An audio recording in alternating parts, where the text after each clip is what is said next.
আসসালামু আলাইকুম আরহামতুল্লাহি ওয়া বারাকাতুহু। সুপ্রিয় দর্শক শ্রোতা, আশা করছি আল্লাহর রহমত ও দয়ায় আপনারা সপরিবারে সুস্থ আছেন। আজকের হাদিসের বিষয় ঈমান ও জিবরাইল আলাইহিস সালাম যে আকৃতিতে রাসূলুল্লাহ সাল্লাল্লাহু আলাইহি ওয়াসাল্লামের নিকট এসেছিলেন। সুপ্রিয় দর্শক মণ্ডলী, ভিডিওটি শেষ পর্যন্ত দেখে রাসূলুল্লাহ সাল্লাল্লাহু আলাইহি ওয়াসাল্লামের হাদিস ভালোভাবে শোনার, বোঝার এবং সে অনুযায়ী আমল করার অনুরোধ করছি। উমর ইবনুল খাত্তাব রাদিয়াল্লাহু তাআলা আনহু হতে বর্ণিত, তিনি বলেন, একদা আমরা রাসূলুল্লাহ সাল্লাল্লাহু আলাইহি ওয়াসাল্লামের নিকট উপস্থিত ছিলাম।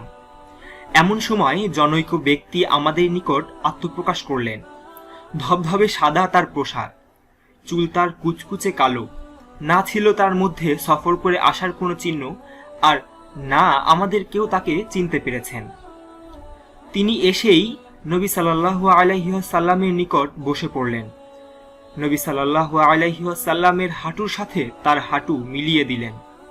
তার দুই হাত তার দুই উরুর উপরে রেখে বললেন, হে মুহাম্মদ, আমাকে ইসলাম সম্পর্কে কিছু বলুন, অর্থাৎ ইসলাম কি? উত্তরে রাসূলুল্লাহ সাল্লাল্লাহু আলাইহি ওয়াসাল্লাম বললেন, ইসলাম হচ্ছে তুমি সাক্ষ্য দেবে আল্লাহ ছাড়া প্রকৃত আর কোনো ইলাহ বা উপাস্য নেই, মুহাম্মদ সাল্লাল্লাহু আলাইহি ওয়াসাল্লাম আল্লাহর রাসূল। সালাত অর্থাৎ নামাজ কায়েম করবে, যাকাত আদায় করবে, রমজান মাসে সিয়াম পালন করবে এবং বাইতুল্লাহ হজ করবে যদি সেখানে যাওয়ার সামর্থ্য থাকে। আগন্তুক ব্যক্তিটি বললেন, আপনি ঠিকই বলেছেন।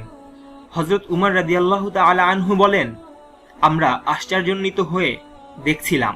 একদিকে তিনি রাসূলুল্লাহ সাল্লাল্লাহু আলাইহি ওয়াসাল্লামকে অজ্ঞের ন্যায় প্রশ্ন করে জানতে চাইলেন, আবার অপরদিকে রাসূলুল্লাহ সাল্লাল্লাহু আলাইহি ওয়াসাল্লামের বক্তব্যকে বিজ্ঞের ন্যায় সঠিক বলে সমর্থন করলেন। অতঃপর আগন্তুক ব্যক্তিটি আবার জিজ্ঞাসা করলেন, আমাকে ঈমান সম্পর্কে কিছু বলুন।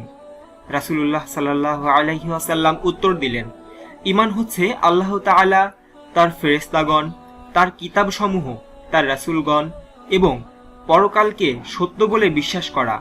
এছাড়া তাকদীরের উপর, অর্থাৎ জীবন ও জগতে কল্যাণ অকল্যাণ যা কিছু ঘটছে সবই আল্লাহর ইচ্ছাই হচ্ছে, এ কথার উপর বিশ্বাস করা। উত্তর শুনে আগন্তুক ব্যক্তিটি বললেন, আপনি ঠিকই বলেছেন। অতঃপর তিনি আবার বললেন, আমাকে ইহসান সম্পর্কে বলুন। রাসূলুল্লাহ সাল্লাল্লাহু আলাইহি ওয়াসাল্লাম বললেন, ইহসান হচ্ছে তুমি এমনভাবে আল্লাহর ইবাদত করবে যেন তুমি তাকে দেখছো, আর তুমি যদি তাকে নাও দেখো তিনি তোমাকে অবশ্যই দেখছেন। আগন্তুক ব্যক্তিটি এবার বললেন, আমাকে কিয়ামত সম্পর্কে বলুন। উত্তরে রাসূলুল্লাহ সাল্লাল্লাহু আলাইহি ওয়াসাল্লাম বললেন, এ বিষয়ে যাকে জিজ্ঞেস করা হচ্ছে তিনি প্রশ্নকারীর চাইতে অধিক কিছুই জানেন না। আগন্তুক ব্যক্তি বললেন, তবে কিয়ামতের নিদর্শন সমূহ সম্পর্কে আমাকে বলুন। রাসূলুল্লাহ সাল্লাল্লাহু আলাইহি ওয়াসাল্লাম বললেন, কিয়ামতের নিদর্শন হলো দাসী তার আপন মুনিবকে জন্মদান করবে। তুমি আরো দেখতে পাবে নগ্নপায়ী, বিবস্ত্র, হত দরিদ্র মেষচালকেরা বড় বড় দালান কোঠা নিয়ে গর্ব অহংকার করছে।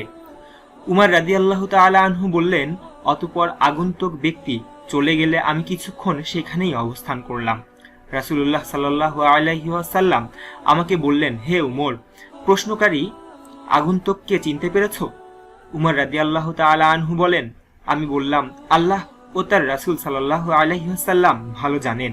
রাসূলুল্লাহ সাল্লাল্লাহু আলাইহি ওয়াসাল্লাম জবাবে বললেন, ইনি হচ্ছেন জিবরাইল আলাইহিস সালাম। তিনি তোমাদেরকে তোমাদের দ্বীন শিক্ষা দেবার উদ্দেশ্যে এসেছিলেন।